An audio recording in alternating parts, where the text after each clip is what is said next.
क्योंकि हमने स्टार्ट में टेक्स्ट एनिमेशन देखी, ये लिंक करती हैं एक लाइव लेसन के साथ, और अगर वो लाइव लेसन तुम अपनी जिंदगी में अप्लाई करोगे, थिंग्स विल गेट बेटर। अब फलसफा बताने से पहले मैं तुम्हें ये बता दूं कि ये टेक्स्ट एनिमेशंस मैंने बनाई कैसे। तुम्हें पता होगा कि पहले मैं सारी एनिमेशंस आफ्टर इफेक्ट्स में बनाता था, पर रिसेंटली मैंने अपना सारा काम स्विच कर दिया है डिविंची में। तो ये एनिमेशन हम बनाएंगे डिविंची में, फ्यूजन पे, न्यू फ्यूजन कंपोजिशन, और फिर हम लोग चले जाएंगे यहाँ पे। ठीक हो गया। अब हमने क्या करनी है, सबसे पहले हम लोग ऐड करेंगे बैकग्राउंड नोड। बैकग्राउंड नोड आ गई, फिर हम डाल देंगे टेक्स्ट नोड। अब टेक्स्ट नोड में तुम यहाँ पे जाके टेक्स्ट लिख दो सैंपल। डिविंची रिजॉल्व में जरा बेहतरीन है वो ये कि यहाँ पे अगर तुम जाओ शेडिंग में तो तुम्हारे पास ऑटोमेटिकली यहाँ पे 8 नंबर दिए हैं, बिल्ट इन प्रीसेट्स है। जिस तरह यहाँ पे जो 2 में लिखा हुआ है रेड आउटलाइन, रेड आउटलाइन को अगर मैं इनेबल कर दूं तो यहाँ पे रेड आउटलाइन टेक्स्ट पे आ जाएगी। तुम उसका कलर यहाँ से चेंज कर दो, यहाँ से हमने इसका साइज कर दिया है ज्यादा। अच्छा, अब हम चाहते हैं कि एनिमेशन जो है ना हर इंडिविजुअल लेटर वो रोटेट होके आए और जरा फेड इन होता हुआ है। इससे करेंगे राइट क्लिक, और राइट क्लिक में कर देंगे फॉलोअर। फॉलोअर से क्या आ जाएगा, जो ऊपर जो थे तुम्हारे पास 2 ऑप्शन मॉडिफायर की, वो इनेबल हो जाएगी। अब मॉडिफायर में जाओगे, यहाँ पे जाओगे तुम ट्रांसफॉर्म, यहाँ पे तुम की फ्रेम डाल दो। अब पीछे जाओ, बिल्कुल स्टार्ट पे, अब तुम इसकी वैल्यू कर दो चेंज। राइट, हमने कर दी 90। अब ये चीज ऐसे बन के आएगी। अब हमने जानना है शेडिंग में। अब शेडिंग में हम लोग इसकी ओपेसिटी भी थोड़ी सी चेंज कर देंगे। जो फेड है ना वो एक जैसा होता जा रहा है, हमें चाहिए कि वो थोड़ा सा टाइम के साथ है। तो मॉडिफायर में जाओ, टाइमिंग में जाओ, और इसका हल्का सा चीज डिले कर दो कि चीज कुछ ऐसी बनती हुई आ जाएगी। अगर आफ्टर इफेक्ट्स में तुम लोग इजी ईज करते थे F9 दबा के, तो यहाँ पे वही चीज करोगे स्प्लाइन में जाके। स्प्लाइन में जाओगे, टेक्स्ट में जाओगे, टेक्स्ट के यहाँ पे जाके जो की फ्रेम्स हैं उन सबको करोगे सिलेक्ट। सिलेक्ट करने के बाद तुम दबा दोगे S से ये होगा कि वो चीज तुम्हारी स्मूथ हो जाएगी। अब दूसरी एनिमेशन जो होगी वो जरा सी एको बाउंसी इफेक्ट्स होगा। तो यहाँ पे जाओ, टेक्स्ट में लिख दो BOUNCE बाउंस। जैसे यहाँ पे ना इसका बाउंस बिल्कुल वो कर दो।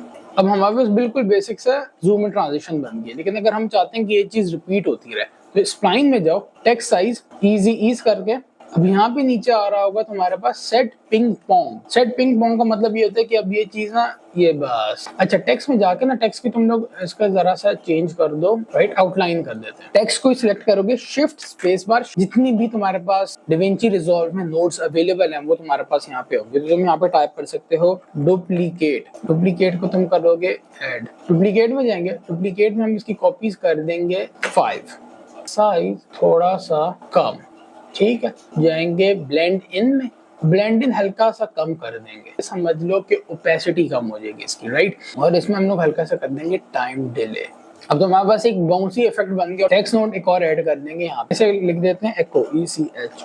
अब हम चाहते हैं कि इसमें फ्लिकर इफेक्ट है, राइट। फ्लिकर इफेक्ट डालने के लिए क्या करेंगे, इसी तरह राइट क्लिक में जाएंगे फॉलोअर, फॉलोअर में मॉडिफायर आ जाएगा। शेडिंग में जाके हम लोग इसकी ना की फ्रेम कर देंगे ओपेसिटी को, यहाँ पे 0 था और आगे हमने इसकी की फ्रेम की ओपेसिटी इसकी कर दी हमने 7.5। ठीक है, फुल 100 नहीं करेंगे।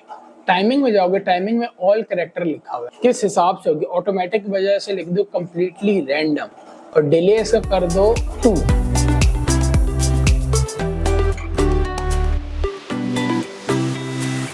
इसी तरह तुम टेक्स्ट डालोगे, और टेक्स्ट में तुमने लिख दिया मिरर।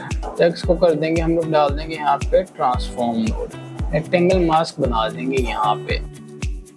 ट्रांसफॉर्म नोड से हम लोग इसे कर देंगे ऊपर नीचे। अब यहाँ पे हमारे पास एक बन गया हल्का सा ऐसे, तो ऐसा लगेगा जिस तरह हमारी टेक्स्ट यहाँ से होती हुई आ रही है। अब जैसे ये ऊपर आए, हम चाह रहे हैं कि ये बिल्कुल चेंज हो जाए, राइट। शिफ्ट स्पेस बार, यहाँ पे लिखना है हमने इन्वर्ट कलर।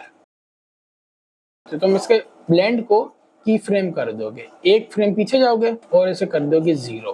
तो हमारे पास बिल्कुल बेसिक सी एनिमेशन पे जैसी बन गई, बॉम। तो इस तरह मैंने 3 टेक्स्ट एनिमेशंस बनाई डिविंची रिजॉल्व में फ्यूजन पेज को संभाल करके। अब इस चीज का लाइव लेसन जो मैं तुम्हें बता रहा था उससे क्या ताल्लुक है, देखो रिसेंटली जिस तरह मैं तुम्हें बता रहा था कि मैंने स्विच किया आफ्टर इफेक्ट्स से डिविंची रिजॉल्व, मैंने अपने आप को ये कहा है कि मैं हर दिन कुछ ना कुछ, कोई ना कोई ऐसी चीज डिविंची रिजॉल्व से रिलेटेड सीखूंगा ताकि मेरा स्किल सेट इंप्रूव होता रहे फ्यूजन पेज। अब कहने को ये 3 एनिमेशन से मेरी जिंदगी नहीं बदल जाती, पर मेरा ये माइंडसेट कि मैंने भाई हर दिन कुछ ना कुछ सीखना है, that mindset is very important. अगर अपनी जिंदगी में ये माइंडसेट लिया कि भाई मैं कोई भी काम कर रहा हूँ उसमें मैं इंप्रूवमेंट कैसे ला सकता हूँ, मेरा आने वाला कल कैसे बेहतर हो सकता है मेरे आज से, so you need to improve yourself every single day.